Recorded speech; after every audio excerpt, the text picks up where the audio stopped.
Let me say that for a long time, one of my desires, and I think my family's desires, and also, again, the desire that we had along with my siblings, my two siblings, is to be able to turn around this investment, this piece of land, into something that will be income generating. We were looking for passive income, and that's why I spoke earlier at the beginning that we had thought a lot in terms of what kind of investment can we do here. And the reason we were thinking that way is that we realized, because we are all around the same age, that a time is coming when we will retire, maybe from work, and we needed to have an income coming in, a passive income. And so we thought of many ideas, and one of that was, what can we do in terms of real estate? And I would say that the joint venture with TSAVO has answered that to a great measure. Because when you talk about income streams, we try and think about different ways of earning. One, if you do not have a salary, what are other stable income flows that you can have? And one of the most stable ones that we were thinking about was real estate. But we did not have the capital, as I mentioned earlier, to be able to get into a venture where we'll be able to own, especially what TSAVO offers, units that can be able to give you an income.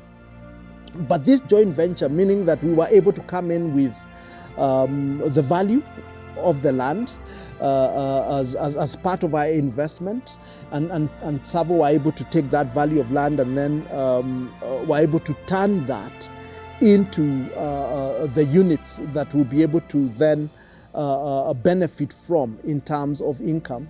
I think was just God. I think just to say it was just by the grace of God and a gift of God. I think to us, that's my siblings and I, and we are truly grateful. I would say that possibly if you're listening to me, one of the big questions then people ask is, how do we begin, or how do we walk this journey? One of the things that possibly I never learned, and one of the mistakes maybe I made in my younger days, and I would say I would just possibly say it was maybe just possibly lack of insight, is I did not invest well or save enough. If somebody had told me, from the time that I started working, that it is so critical that you keep putting aside a certain amount of money, that's not something that I did in a disciplined way, especially in my younger days. I started doing it now in my later years and in my later days. So what I would encourage anybody who is trying to think about investment or thinking about the later years, putting aside money, is save. And how do you do it? Just put aside some little money out of your income. Set aside money. And the best way to do it is to have a budget, to always budget with your income, and set aside money. What I actually encourage people, because one of the things that I do and I'm passionate about is I work with people.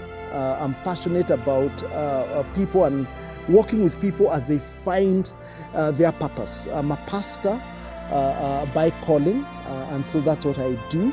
And I love working with others and working with people. And one of the things I would encourage anybody is, when you have your income, always put 10 aside, 10% to give 10% to God. That is your tithe. I encourage people and I tell people to do that. But then take another 10% minimum and save. If you do that, especially if you're just starting off earning an income at your younger days, you will go very far. And you can keep increasing your savings as you go along, because when you tithe and you save, then you sort of become more disciplined in the way that you use your money. So I would encourage people to tithe and to save. I think that's quite important.